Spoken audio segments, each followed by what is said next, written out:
मुंबई पुणे महामार्गावर खोपोलीजवळ 3 वाहनांचा भीषण अपघात। ब्रेक फेल, ट्रकने इतर वाहनांना दिलेल्या धडकेत 3 जण ठार। अपघातात ठार झालेले 2 जण सातारा जिल्ह्याच्या माण तालुक्यातील गटेवाडी गावचे आहेत। पाहुयात सविस्तर बातमी। ब्रेक निकामी झाल्यामुळे एका ट्रकनं समोर असलेल्या टेम्पो आणि कारला धडक दिली। या अपघातात कारमधील दोघांचा आणि ट्रक चालकाचा मृत्यू झालाय, तर इतर 8 जण जखमी झाले आहेत। पुण्याहून मुंबईच्या दिशेने येणाऱ्या मार्गावर हा अपघात झाला। अपघातातील जखमींवर पनवेलच्या MGM रुग्णालयात उपचार सुरू आहेत। पुणे मुंबई एक्सप्रेसवर भीषण अपघात झाला असून या अपघातात 3 जणांचा मृत्यू झालाय, तर 8 जण गंभीर जखमी झाले आहेत। पुण्याहून मुंबईला जाणाऱ्या लेनवर हा अपघात झाला।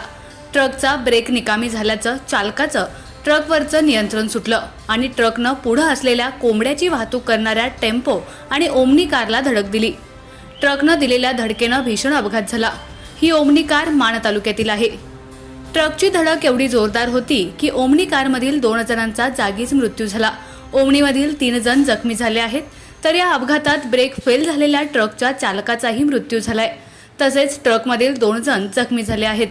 ट्रकची धडक ज्या टेम्पोला बसली त्यातील 4 जण गंभीर जखमी झाले आहेत। असे अपघातात एकूण 8 जण जखमी झाले। जखमींवर पनवेलच्या MGM रुग्णालयात उपचार सुरू आहेत। अपघाताची माहिती मिळताच पोलीस तात्काळ घटनास्थळी दाखल झाले। बचाव कार्य सुरू करून जखमींना तात्काळ रुग्णालयात उपचारासाठी पाठवण्यात आलं। तसेच अपघातग्रस्त वाहनं एक्सप्रेसवे वरून हटवून वाहतूकही सुरळीत करण्यात आली।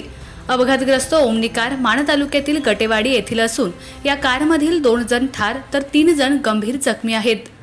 आपला आवाज न्यूज नेटवर्कसाठी एकनाथ वाघमोडे, दहिवडी।